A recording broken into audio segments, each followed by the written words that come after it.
Olá, bom dia a todos, como é que vocês estão? Vamos dar continuidade à nossa disciplina de epidemiologia, certo? E a gente vai dar continuidade à nossa última aula, no qual a gente fala de medida de frequência de doenças. Nós falamos sobre a incidência e a prevalência e vamos conhecer outras medidas de frequência de doença.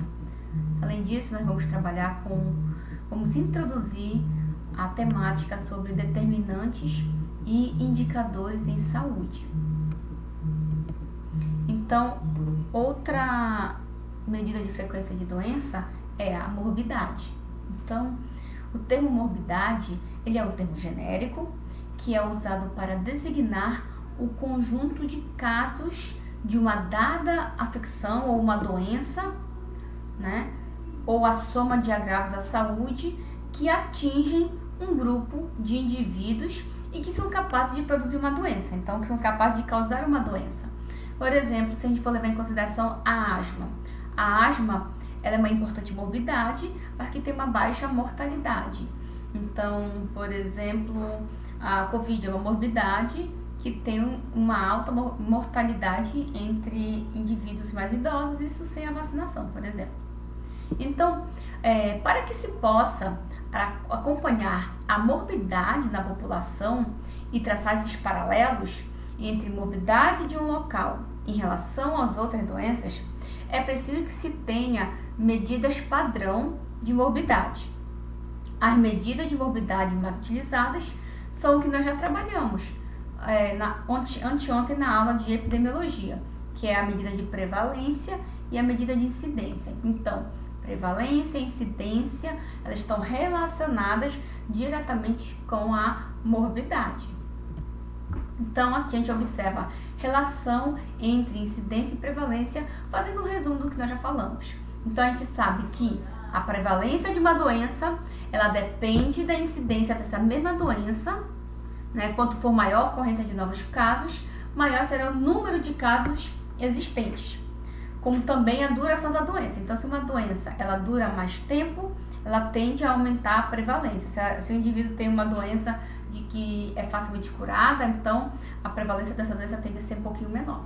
Então, a mudança da prevalência pode ser afetada tanto pela velocidade da incidência, como pela modificação da duração da doença. Esta, por sua vez, depende do tempo de cura da doença ou da sobrevivência. Então, prevalência e incidência não são medidas de frequências usadas isoladamente. Elas têm uma relação entre si. Por exemplo, a prevalência é igual incidência versus duração média da doença. Então, é proporcional. Então, outra ferramenta é a questão da mortalidade. Então, a mortalidade está incluída nas estatísticas nas estatísticas vitais. Então, o número de óbitos é uma importante fonte para avaliar as condições de saúde da população. Então, se a gente observa em uma região, existe muitos óbitos, muita mortalidade, isso põe em xeque a saúde dessa população, põe em xeque as medidas preventivas de doenças. Então é importante que se avalie isso, que faça essa avaliação da mortalidade justamente para saber como é que está essa população. A gente não quer uma população doente, né? Então, como é que a gente faz essa avaliação da mortalidade de uma população? Avaliando os coeficientes. Então nós temos, por exemplo, o coeficiente de mortalidade geral, coeficiente de mortalidade infantil, coeficiente de mortalidade neonatal precoce, coeficiente de mortalidade neonatal tardia, coeficiente de mortalidade perinatal, coeficiente de mortalidade materna e também nós temos o coeficiente de mortalidade específico por doença. E a gente consegue esses dados de coeficiente de mortalidade, incidência, prevalência, letalidade e uma gama de variantes, por exemplo, através dos dados do DataSUS, que são dados abertos, certo? Então, a taxa de mortalidade geral, por exemplo, né, ou o coeficiente de mortalidade geral, ela é calculada pela seguinte fórmula bem aqui. Então, nós temos taxa de mortalidade geral, ela é calculada a partir do número de óbitos em um período, vamos supor em 2020, a gente vai ver o número de óbitos em 2020 e a população nesse mesmo período e comparar com os outros períodos para saber se a taxa de mortalidade no ano passado ela foi maior ou menor se comparada aos outros períodos. E a gente multiplica por uma constante, que pode ser 10 elevado a n, pode ser a 1000 ou 10.000 pessoas, depende muito do tamanho da população que se pretende estudar. Esse coeficiente fica a critério do pesquisador, do epidemiologista. Então, é bastante utilizado esses indicadores, só que nem tudo são flores, né? Existem alguns problemas com esse indicador. Por exemplo, a principal desvantagem da taxa, de se utilizar a taxa de mortalidade geral, é o fato de não levar em conta que o risco de morrer, ele varia muito conforme o sexo, idade, raça, classe social, dentre outros fatores. Então, a gente tem todos esses fatores influenciando, né, o risco de morrer. Então, não se deve utilizar esse coeficiente para comparar diferentes períodos de tempo ou diferentes áreas geográficas. Então, é importante avaliar o período, a área geográfica, conforme a idade, o sexo, enfim. É bom fazer essa comparação com uma variável para diferentes regiões e tempos. Outro coeficiente utilizado para avaliar a mortalidade é o coeficiente de mortalidade infantil. O coeficiente, ou também conhecido como taxa de mortalidade infantil, é comumente utilizada como um indicador do nível de saúde de uma comunidade também, claro, né? Então, essa taxa, ela mede o número de óbitos durante o primeiro ano de vida, dividido pelo número de nascidos vivos nesse mesmo período, nesse mesmo ano, né? Então, nós temos também, dentro dessa taxa de mortalidade infantil, uma taxa mais específica, que é a taxa de mortalidade neonatal, que avalia a taxa de mortalidade entre nascidos vivos entre 0 e 27 dias, o total de número de nascidos vivos, e a taxa de mortalidade neonatal tardia, que engloba crianças com 28 dias até 1 ano. Então, a partir dessa avaliação dessas taxas, desses coeficientes, é importante saber inferir e aplicar medidas preventivas, né, para que não ocorra essa mortalidade, essa alta mortalidade. O que está acontecendo? Por que está morrendo tanta criança, por exemplo? Outra mortalidade, é claro, também é a taxa de mortalidade materna e refere-se ao risco de morte materna em decorrência de causas associadas a complicações durante a gestação, parto e o puerpério. Então, essa importante estatística é frequentemente negligenciada devido à dificuldade para calculá-la de forma precisa. Tanto que ela é difícil de ser calculada, mas isso não diminui a sua importância. Tanto que no dia 28 de maio foi preconizado aqui no Brasil o Dia Mundial de Combate à Mortalidade Materna. Então, se a gente for, por exemplo, comparar a taxa de mortalidade materna nessa pandemia, será que ela foi maior ou menor do que os anos anteriores? Porque a gente sabe que a gravidez ela tornou-se, né, um fator de risco para a complicação da doença. Então, acredito que já deve estar nas estatísticas do DataSUS e a gente pode fazer essa comparação para saber se foi maior ou menor essa taxa de mortalidade. Então, como é que é feito esse cálculo da mortalidade materna? Então, ela é calculada da seguinte forma: divide-se o número de óbitos maternos relacionados à gestação, parto e puerpério em 1 ano e divide pelo total de nascidos vivos durante o mesmo ano, tá? Multiplicado por 100.000, por uma constante. Então, eu trago aqui para vocês, por exemplo, as taxas, os dados do Maranhão em 2016. Então, observou-se que 122,2 óbitos de mães, né? E 1.463 casos em todo o Brasil em 2016. 64,4 a cada 100.000 nascidos vivos. O que observou-se? Que 92% dessas mortes são por causas que são evitáveis e ocorrem principalmente por hipertensão hemorragia ou infecções. Muitas vezes, a falta de um acompanhamento durante o pré-natal, ele vai aumentar essa probabilidade de mortalidade materna. Então, são coisas que você pode prevenir. Acredita-se que se todas as mães fizessem esse pré-natal de maneira correta e de qualidade, reduziria bastante essas taxas de mortalidade materna. Outra taxa que se avalia também para saber o nível de mortalidade da população é a taxa de mortalidade entre os adultos. Então, a taxa de mortalidade entre adultos, ela é definida como a probabilidade de morrer entre as idades de 15 a 60 anos para cada 1.000 pessoas. Então, é uma forma de avaliar diferenças no nível de saúde entre países na faixa etária de maior atividade econômica, que é essa idade, a idade ativamente dos indivíduos. Então, a população é economicamente ativa. A morte é inevitável, mas espera-se que morra, né, posterior a essa data, se as pessoas tomarem os cuidados corretos de educação, de saúde e de prevenção. Então, por exemplo, aqui, a probabilidade de morrer na vida adulta é maior para homens do que entre mulheres na quase totalidade dos países, mas há uma grande variabilidade entre os países. Então, os homens estão mais expostos a riscos do que se comparado às mulheres. Então, é por isso que existe muitos países com programas como, por exemplo, a saúde do adulto.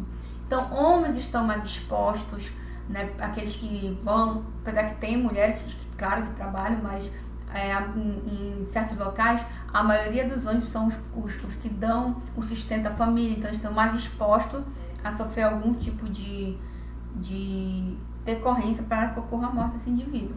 Por exemplo, no Japão, menos de 1 em cada 10 homens e 1 em cada 20 mulheres morrem nesse grupo etário, comparado com 2 em cada 3 homens e 1 em cada 2 mulheres na Angola, por exemplo. Então, ocorre uma variação, por exemplo, de mortalidade com o sexo, a idade, a área geográfica e vários outros fatores, né? Classe social, como já falei anteriormente. Utiliza-se também a expectativa de vida. Essa expectativa de vida é um indicador do estado de saúde de uma população, ele faz uma síntese, né? E essa expectativa de vida refere-se ao número médio, que é expresso por anos, que um indivíduo em determinada idade tem a probabilidade de viver, levando-se em consideração que não haja mudanças nas taxas de mortalidade. A expectativa de vida, ela é usada para expressar as características da mortalidade por idade. É útil para avaliar as condições de saúde da população, né? Então, e uma vantagem de se utilizar a expectativa de vida é que esse indicador de saúde não sofre influência da estrutura etária da população. Então, nós temos aqui uma imagem que mostra quanto vivem os brasileiros. Então, a gente observa que com o passar dos anos, a expectativa de vida do brasileiro aumentou. Então, em 1940, a gente observava que indivíduos morriam com a idade média de 45 anos. E em 2010, a idade média de morte dos brasileiros é de 75,5 anos. E então, a gente observou que 30 anos é o quanto aumentou a expectativa de vida dos brasileiros desde 1940. E a gente sabe que esse aumento de expectativa de vida refere-se, por exemplo, à melhora nas tecnologias de acesso à saúde, conscientização da população quanto a uma melhor qualidade de vida, alimentação, saúde, alimentação, atividade física. Então, para o mundo como um todo, a expectativa de vida aumentou em 46,5 anos para 65 anos, né, em 2000. Inversões na expectativa de vida ocorrem em países subsaarianos devido à epidemia da AIDS, né? Então, inversões similares também ocorreram na antiga União Soviética, onde metade dos homens que tinham a idade entre 15 e 60 anos morreram em decorrência principalmente do consumo do álcool e do tabaco. Então a gente observa aqui nessa imagem aqui de 2020 que os estados onde mais se vive são, por exemplo, Santa Catarina, Espírito Santo, aqui Distrito Federal, São Paulo e outras regiões, tá? Outra coisa também que também preocupa os epidemiologistas é em relação às incapacidades, né? Os epidemiologistas estão preocupados não somente com a ocorrência das doenças, com a ocorrência dos óbitos, mas eles também estão preocupados com as suas principais consequências, que são limitações, que são as incapacidades e deficiências, que são definidas pela Organização Mundial de Saúde através da Classificação Internacional de Funcionalidade, Incapacidade e Saúde, a CIFES, certo? Então, não é porque ficou doente, não é só o óbito que preocupa a Organização Mundial de Saúde, preocupa os epidemiologistas.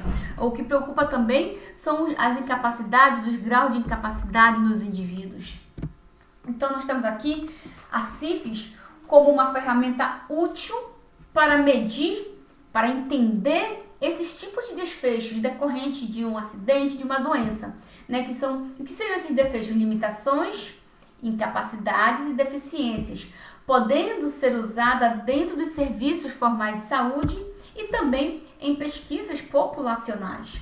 Então, nós temos aqui quais os parâmetros chaves que a CIFES utiliza para você poder classificar um indivíduo com algum que tem uma consequência, como uma limitação, como uma consequência limitante, como uma consequência incapacitante ou como uma deficiência. Por exemplo, limitação. A limitação seria qualquer perda ou anormalidade de estrutura ou de função psicológica, fisiológica ou anatômica, pequena ou grande, né? Então, isso seria uma limitação. Então, o que seria uma incapacidade?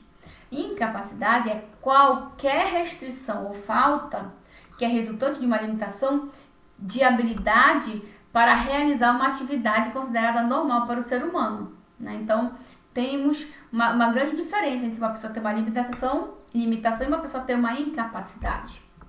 E a deficiência seria a desvantagem resultante de limitação ou incapacidade que vai impedir o indivíduo de desempenhar uma vida normal, né? Dependendo da idade, sexo, fatores sociais e culturais associados. Tá? Então, essa é a diferença entre limitação, incapacidade e deficiência, né? Então, a gente observa aqui nesse quadro o esquema para avaliar os desfechos não fatais em saúde. Então, por exemplo, lembra que eu falei da história natural da doença, saúde e doença, história natural das doenças? Então, um indivíduo está sadio, ele normalmente tem alterações assintomáticas, depois manifesta as alterações e o indivíduo pode evoluir para óbito ou para cura, né? Então, quando ele não evolui para óbito, ele pode ocorrer para evoluir para desfechos não fatais, como, por exemplo, limitações, incapacidades e deficiências. Então, esses são desfechos não fatais em saúde. Não, então a cura geral, né? Mas um exemplo aqui da doença, a poliomielite. A poliomielite ela pode causar limitações, como paralisia das pernas. O que essa limitação causa? Uma incapacidade, uma impossibilidade de caminhar. E o que a pessoa tem como deficiência? O desemprego, por exemplo. Né? Uma pessoa que não pode caminhar normalmente não, fica desempregada, com exceção daqueles locais que reservam uma porcentagem para os deficientes físicos, por exemplo, que não conseguem caminhar. Outro exemplo é o trauma cerebral. Qual a limitação causada pelo trauma cerebral? Retardo mental. E qual é a capacidade? Dificuldade de aprendizado. E que a gente observa como deficiência o isolamento social. Então, embora difícil de medir, a prevalência de incapacidade ela vem aumentando com o tempo. E isso ela decorre da redução na ocorrência de doenças agudas e fatais e ao envelhecimento populacional. que em geral é acompanhado de algum tipo de incapacidade.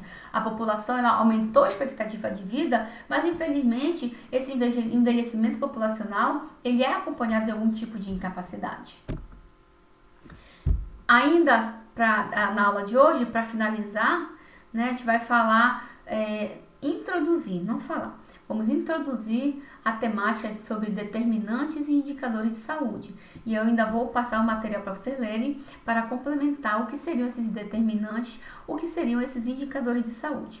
Então, segundo Bonita e colaboradores, os determinantes de saúde são definidos como os fatores sociais, econômicos, culturais e ambientais, a maioria dos quais fora do setor de saúde, mas responsável pela manutenção da saúde ou instalação da doença no indivíduo. Então, os indicadores de saúde, eles são ferramentas importantes porque a partir delas é possível governantes fazerem uma monitoramento da saúde da população, da saúde coletiva.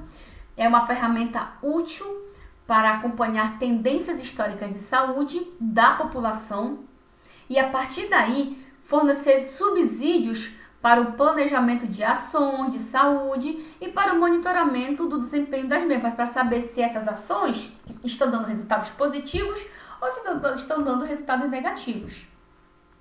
Os indicadores positivos de saúde são relacionados à qualidade de vida e à definição de saúde pela Organização Mundial de Saúde, como, por exemplo, alimentação, lazer, habitação, liberdade, saneamento, segurança social e outros. Lembra que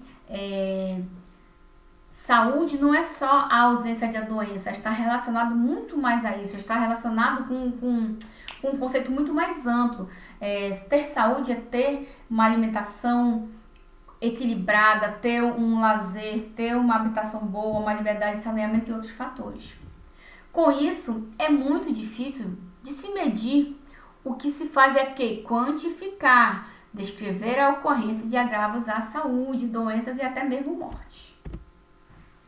Então, os indicadores de saúde, eles podem ser utilizados como componentes no cálculo de inúmeros índices do desenvolvimento social. Por exemplo, o Índice de Desenvolvimento Humano, que é um índice utilizado em vários países, no Brasil, no mundo todo, que é baseado nos níveis de desenvolvimento econômico, social, literário, educacional e expectativa de vida ao nascer, né? Então, a gente observa esse IDH em vários países, né? Então, diferentes causas podem afetar o estado de saúde das populações. A longevidade de uma população associada a alguma noção de sua qualidade de vida são refletidas nas seguintes medidas. Por exemplo, anos potenciais de vidas perdidos, que é baseado nos anos de vidas perdidas em decorrência de morte prematura antes de uma idade arbitrariamente determinada, por exemplo. Ainda como indicadores de saúde e fatores de risco, além, por exemplo, do IDH, como eu já falei, nós temos a expectativa de vida saudável, a expectativa de vida livre de incapacidade, EVLI, a qualidade de vida ajustada para anos de vida, a QVAV, e a incapacidade ajustada para os anos de vida, IAV, certo? Mas, em relação a esses determinantes e indicadores de saúde, eu vou dar um texto para vocês lerem, né, que vai melhorar o entendimento do que seriam esses indicadores de saúde. No geral, vocês perceberam que são indicadores que vão nos direcionar, governantes para saber o nível de saúde daquela população. E a partir daí, né, inferir naquele momento, intervir para que, se tiver baixo, melhore essas condições de vida, certo? Então, eu espero que vocês tenham tido essa noção básica sobre esses indicadores e determinantes de saúde e tenham compreendido que a outra medida de frequência utilizada é a questão da morbidade, mortalidade, e que essa mortalidade ela está relacionada também com a incidência e prevalência, com essas outras duas medidas de frequência, certo? Então, um grande abraço a todos. Qualquer dúvida, vocês podem me mandar um e-mail, tá? Para o meu e-mail institucional, tá bom? Obrigada, gente. Tchau, tchau.